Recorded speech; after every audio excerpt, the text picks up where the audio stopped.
Hey everyone, Wrath of the Lich King was the expansion where mount collecting really became a thing, and that's all basically thanks to one thing, the mount tab. You see, in vanilla and TBC, backspace was and still is to this day very limited, so typically people would only care about having one flying mount and one ground mount in their bags or bank at any given time. If you wanted to write something else, it was smarter to rebuy it when you wanted it. But with the introduction of the mount tab, that all changed overnight. Now, mount collecting really became a thing, and mount collectors started popping up across the game, doing old and new content alike to collect them all like Pokemons. And that was further solidified with the achievement system having mount collecting achievements. Come the subject of our video, Wrath of the Lich King introduced an insane amount of mounts to the game when compared to TBC or vanilla, from all types, colors, and locations. Today I wanted to go over a few of those that you may or may not have forgot about, so that you can hopefully have them on your radar when Classic Wrath releases. So without further ado, let's get into it.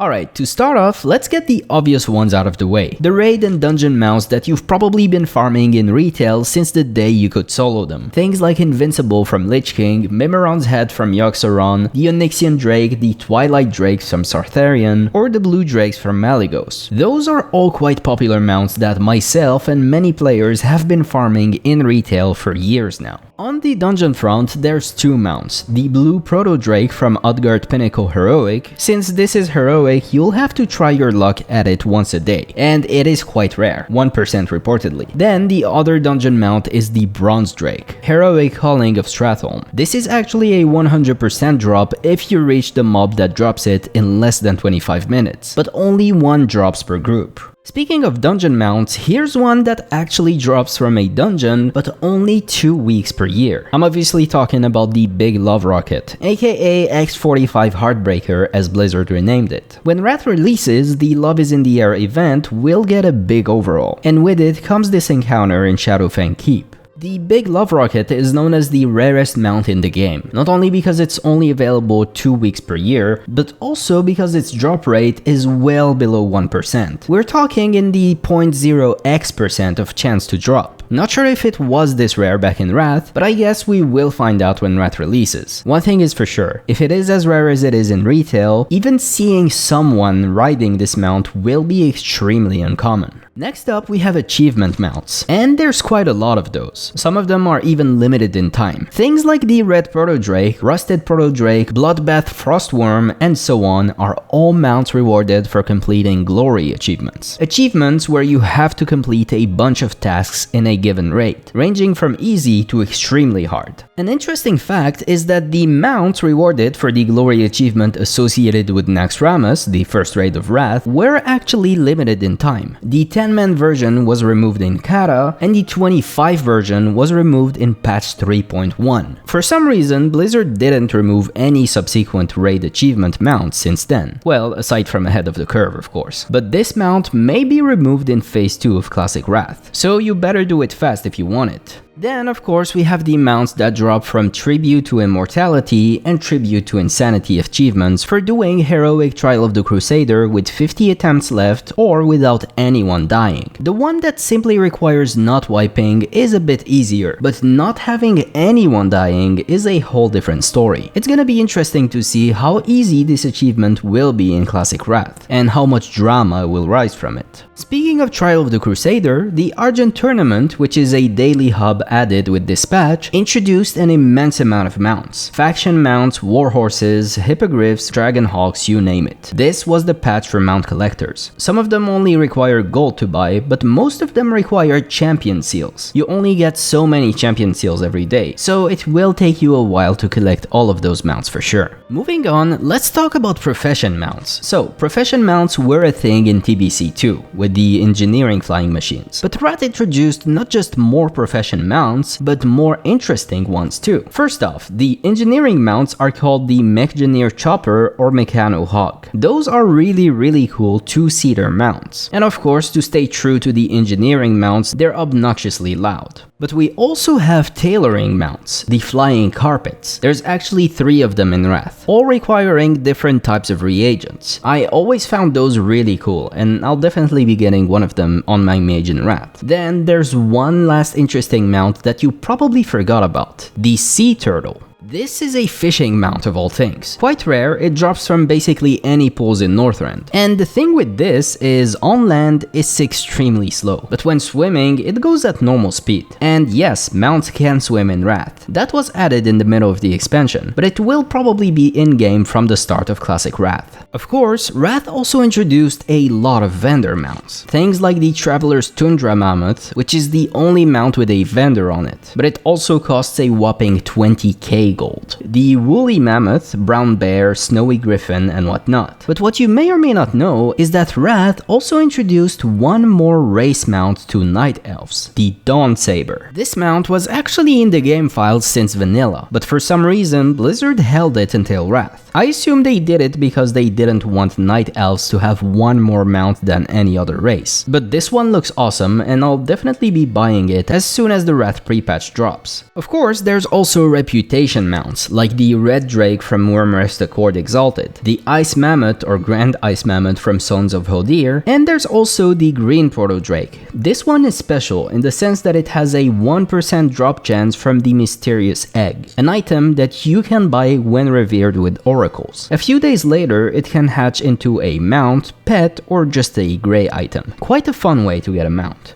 A similar mount is the White Polar Bear, obtainable from the Hill Deer Spoils, a bag that you can obtain once a day as a reward from a daily, and it has a reportedly 3 to 5% chance to contain this mount. A really cool one if you ask me, but of course not to be confused with the White Polar Bear from BlizzCon 2008, which is probably not going to be obtainable in Classic Wrath, but you know, who knows. Speaking of reputation mounts, since vanilla, the Alliance had one special mount that Horde couldn't get, the Winter Spring Frost Saber. Well, in Wrath, Blizzard rectified that by introducing the Ungoro dailies. It is considerably faster to get this mount than it is to get the Frost Saber though. It only requires 20 days of doing one daily in total, but it is a nice touch for Horde. Okay, let's now talk about the time-lost Proto-Drake. This is an infamously rare mount. It's regarded by many as one of the rarest mounts in the game, and for a good reason. This drops off the time-lost Proto-Drake rare itself. The thing with this rare is it has an extremely large spawn window, and also an extremely large respawn timer. I couldn't tell you exactly how large that window or how long that timer is, as info about this mob is very conflicting, and it was also changed many times over the years on retail to stop players from griefing or selling this mount. They even added an enrage timer to this mob in Shadowlands that basically makes it so that he one-shots even max level players, to safeguard about that. Also, currently in retail, the mount does drop for everyone in your group. I know this because I obtained this in BFA, and there's also insane videos on YouTube like this one where there's 40 plus players getting this mount at once. That being said, I'm really not sure if it used to drop for everyone in a group in Wrath, or if Blizzard will make it drop for everyone in Classic Wrath or otherwise. We'll have to wait and see. And then here's a storm mount that I think is definitely gonna make it to Classic Wrath, because that storm mount was actually added in Wrath, the Celestial Steed, the first and original storm mount added in World of Warcraft, infamous for being a bit pay to win, because it was the first scaling and account-wide mount. So this was basically the only mount you had to obtain and never had to buy any other on any of your characters. As I said, I'm almost certain Blizzard will add it to Classic Wrath. There's no reason why they wouldn't. It was even in original Wrath. But maybe, if we're good boys, they will give it to us automatically if we already bought it from retail. Or vice versa, they will give us the one from retail too if we buy the one from Classic Wrath. But that's wishful thinking, I believe. Here's another quote-unquote premium mount that we talked about in our first Wrath of the Lich King video, the Recruit a Friend X53 Touring Rocket. So, Recruit a Friend is a program that was actually added at the end of Burning Crusade to World of Warcraft. It's pretty simple. You get someone to play WoW, and the longer that someone stays subscribed for, or the more game time they buy, the more rewards you'll receive.